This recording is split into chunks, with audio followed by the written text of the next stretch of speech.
परम आदरणीय राष्ट्रीय एकता की प्रतीक, हिंदुस्तान की धड़कन, हमारे राष्ट्रीय ध्वज को नमन करते हुए मंच पर विराजमान उपजिलाधिकारी महोदय, तहसीलदार साहब, नायब तहसीलदार साहब और मेरे समक्ष उपस्थित समस्त भाइयों बहनों, जैसा कि आपको विदित है, विश्व के सबसे बड़े लोकतंत्र 76वें गणतंत्र दिवस का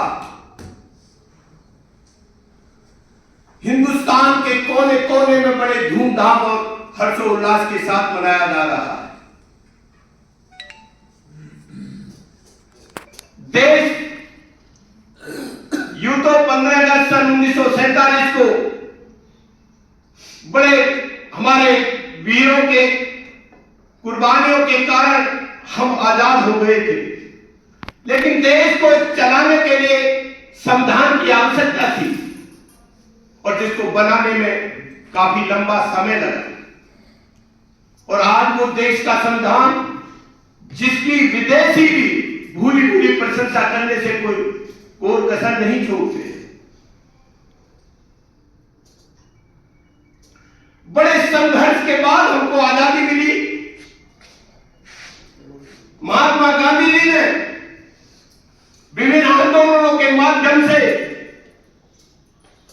भारत छोड़ो आंदोलन के तहत तो उन्होंने यहां तक कहा कि हे गोरे शासकों, डू और डाई, करो या मरो, पर भारत छोड़ो। सुभाष चंद्र बोस ने कहा, तुम मुझे खून दो, मैं तुम्हें आजादी दूंगा। बहुत सारे आंदोलन किए, तब जाके आज हम बोलने का, रहने का सारे अधिकार प्राप्त हुए। कहते हैं कि जिंदगी जीना, कहते हैं कि जिंदगी जीना आसान नहीं होता, जिंदगी जीना आसान नहीं होता और संघर्ष के बिना कोई महान नहीं होता। जिंदगी जीना आसान नहीं होता और संघर्ष के बिना कोई महान नहीं होता। और जब तक पड़ेगा हथौड़े की चोट, तब तक पत्थर भी भगवान नहीं होता, पत्थर भी भगवान नहीं होता।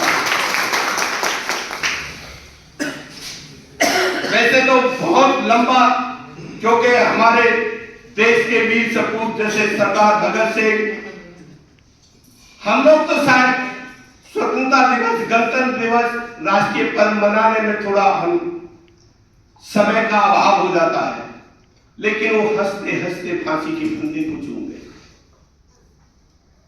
और उन्होंने ये संकल्प था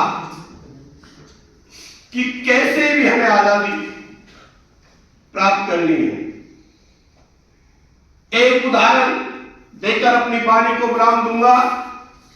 13 अप्रैल 1919 बैसाखी का त्योहार हिंदुस्तान के कोने कोने में बड़े धूमधाम और हर्षोल्लास के साथ मनाया जा रहा था। आपने जलियांवाला बाग का नाम सुना होगा सभी ने। अमृतसर में एक जलियांवाला बाग है। 13 अप्रैल 1919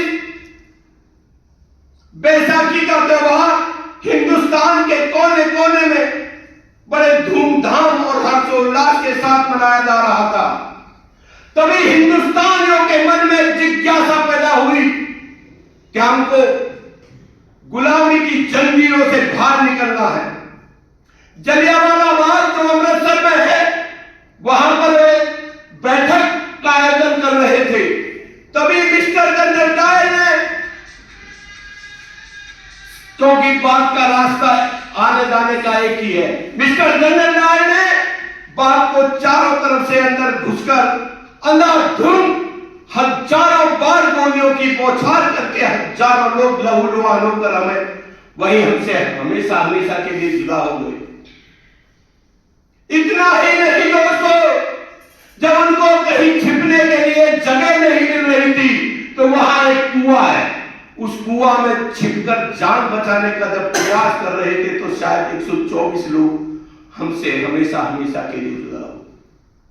इस सब घटना को ऊधम सिंह नामक व्यक्ति ने देखा था और ऊधम सिंह नामक व्यक्ति ने यह दृढ़ निश्चय किया कि हे गोरे शासको, मैं ईंट का जवाब पत्थर से दूंगा, इसका बदला लेकर रहूंगा। उसने इंग्लैंड में जाकर मिस्टर जनरल डायर के परिवार में दोस्ती बनाई और दोस्ती बनाकर मिस्टर जनरल डायर को वहीं गोलियों की बौछार से छलनी कर दिया। जामबाज के लिए भी जोरदार तालियां बजा दीजिए। कुरान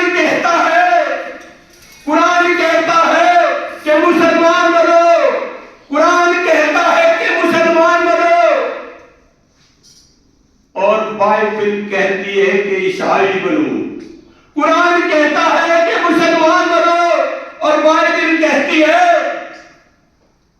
कि ईसाई बनो, और भगवत गीता कहती है कि हिंदू बनो। लेकिन मेरे भारत देश का संविधान कहता है कि अगर बनना है तो इंसान बनो, इंसान बनो। एक उदाहरण और छोटा सा दूंगा, सभी को जाना भी होगा, शायद डीएम साहब के वहां भी कोई कार्यक्रम होता है हर बारी, कि संघर्ष के बाद हम आजाद हुए। जैसे बाबा साहब की विशेष भूमिका रही